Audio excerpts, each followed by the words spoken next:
It's always been amazing to me. Buying a car is a fun thing. It's sexy. It's emotional. It's fun.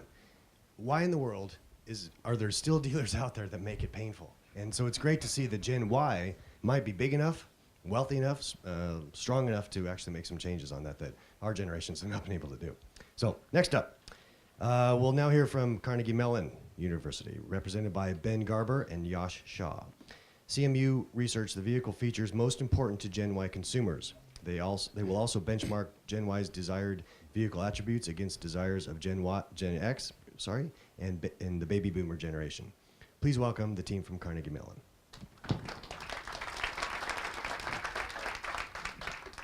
Hey, thank you very much for having us here. My name is Benjamin Garbor, and I'm here with my partner Yash Shah. Again, we're from Carnegie Mellon University's Tepper School of Business. You heard the Columbia team talk about the user experience, and Michigan applied that to the dealer experience. Well, we're all here at the Detroit Auto Show, so let's talk about what everyone's here to talk about, the cars, right? We're going to talk about connecting with Gen Y consumers so they consider your brand and consume your products. Today's manufacturing brands are quickly being replaced by brands defined by their consumers. Consumer brands are characterized by a two-way conversation with their customers that is integrated into their products so they can be validated by the consumers, and the brand is authenticated by the consumers as a whole. These consumer brands are a hub for their consumers to come together and connect. The consumers we're talking about today are Gen Y. A couple of defining characteristics of these consumers are they're hyper-expressive, they're style-conscious, and they have a deep desire to be heard. And that's when you listen. What probably won't come as a surprise to many of you who have Gen Y children is that they're also defined by a sense of entitlement. That's very important. A statistic that we found is defining of this generation is that 40% have tattoos, while 70% of that 40 hide their tattoos under clothing. That way, only people they trust will ever see them. This is a circle of trust that you want to get inside. Not to see the tattoos, but to market them vehicles, all right? But the point being is that this Generation Y has a deep sense of personalization, very important, and authenticity. Those are 2 points we're going to touch on over and over again in this presentation. So applying this to Gen Y, how can you deliver a personalized and authentic vehicle? The market evolution is being driven by changing social standards, two of which we're going to focus on are co-creation and this idea of new authenticity. How do you deliver a personalized vehicle? Well, it starts with listening to the consumer. Gen Y has a desire to be heard. You don't have to worry about them telling you what they want. They're glad to tell you. It's listening and delivering. Next, this will lead to the sense of authenticity. If you can deliver, your products will be validated, and the consumers as a whole will authenticate your brand. Imagine a Gen Y consumer walking into your Apple Store car dealership, standing in front of one of your vehicles and getting on their Facebook saying, hey, I'm considering buying this car. What do you guys think? They're instantly going to get feedback from 50, 100 members of their network who may or may not authenticate this decision as a good idea. This is a great opportunity for brand authenticization. Positive opportunity, I'm sorry. So how do we apply this to vehicles? The Carnegie Mellon Tepper School of Business research team did some original research, and we surveyed Gen X, Gen Y, and the boomers. We also split product features into 3 buckets: safety, luxury, and pure technology. You can see that it appears the boomers value safety more than Gen Y. Gen Y values safety, but as we've heard, they consider it a given. Gen Y thinks that safety will be guaranteed through government regulation. That's something I'm sure you all know plenty about. Luxury, it appears they all value luxury, but again, the difference is willingness to pay. As we heard from the teams before, Gen Y has money to spend on cars. They're buying used cars because it gains access to these first two feature buckets, safety and luxury, at a lower price point. Where the money's at is in technology. But I'm sure you're all thinking, yeah, we have technology. How do we reach Gen Y? To get Gen Y to spend money on new vehicles, they need to be equipped with technology that enables personalization and connectivity. We can see here that Gen Y values internet access more than any other generation. This is because it enables them to be connected to their network. And now you're all thinking, as we amp up all this technology in the vehicle, there's a delicate balance with safety, and we understand that. As Dr. Raj Kumar of the GM Collaboration Lab at Carnegie Mellon so aptly points, this is a shifting paradigm.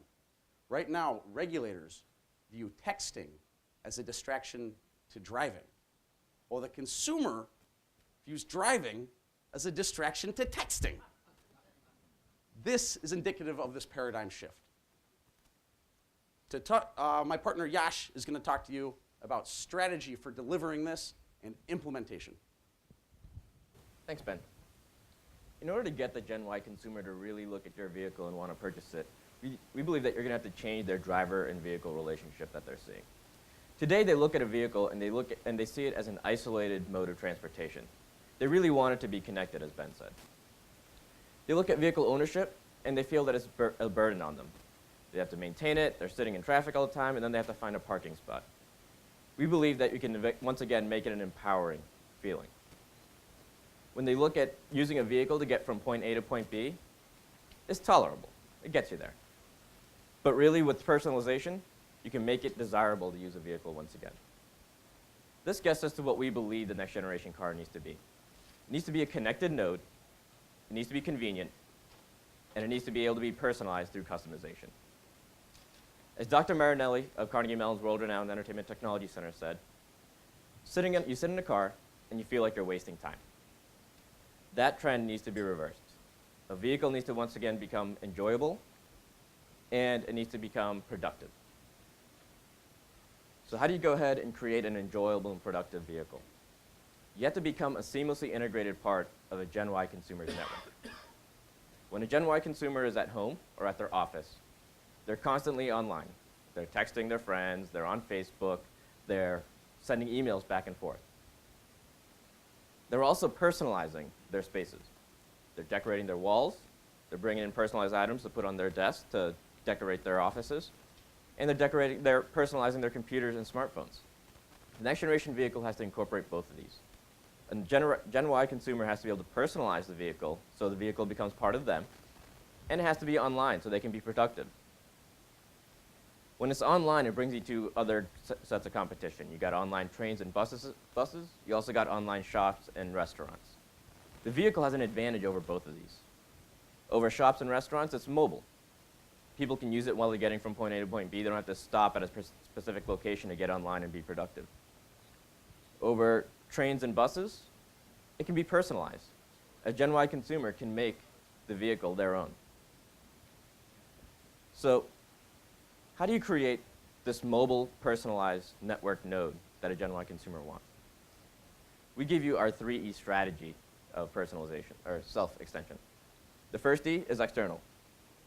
Incorporate my input to allow me to co-create my node. Helps create buy-in. The second E is environment. Allow me to, as a Gen Y consumer, to customize and personalize my space so it becomes mine. The last E is my network, is an experience. Allow me to connect to my network and allow me to make my vehicle my iPhone on wheels. But as Ben said, remember, it can't be distracting. There's still regulators. So an example of how to implement this 3E strategy is allow the customer to really become involved in your brand decisions. For example, when Audi was considering importing their TTRS, they created a Facebook page to see if there was enough interest in the US for their TTRS to help them decide if they wanted to bring it in. The next step is create a modular interior. Allow me as a Gen Y consumer to personalize it by picking bits and pieces that I want. And as my style changes, allow me to modify the interior to keep up with my style. You can incorporate biometrics to allow the vehicle to instantly morph to what the driver is feeling that day. Lastly, incorporate a networking technology that allows you to seamlessly integrate and be productive while you're driving from point A to point B. Now, how do you go about incorporating this and making this a reality and becoming a consumer brand? We believe there's a three-step process. First, you have to change your brand mindset. Recognize that a consumer brand is a brand that's a two-way communication with your consumer. Create a connection with them and get them involved. Once you have this connection, you can engage the consumer. Not only after you've delivered the vehicle, but while you're designing the vehicle. Get them to communicate and give them buy-in from the beginning of what your brand is trying to do. Create that brand stickiness so when they're looking to purchase their next vehicle, they consider your brand. Lastly, you rethink R&D. You need to be able to deliver this customized, modularized vehicle that allows the Gen Y consumer to both be personalized and connect. Remember, the end goal here is to get Gen Y consumer to purchase new vehicles, and you can do that by delivering a personalized and connected car. So really the question becomes, who's going to be the first brand to enter the circle of trust that Gen Y desires, to sell them personalized, connected vehicles, not to see their tattoos? Thank you.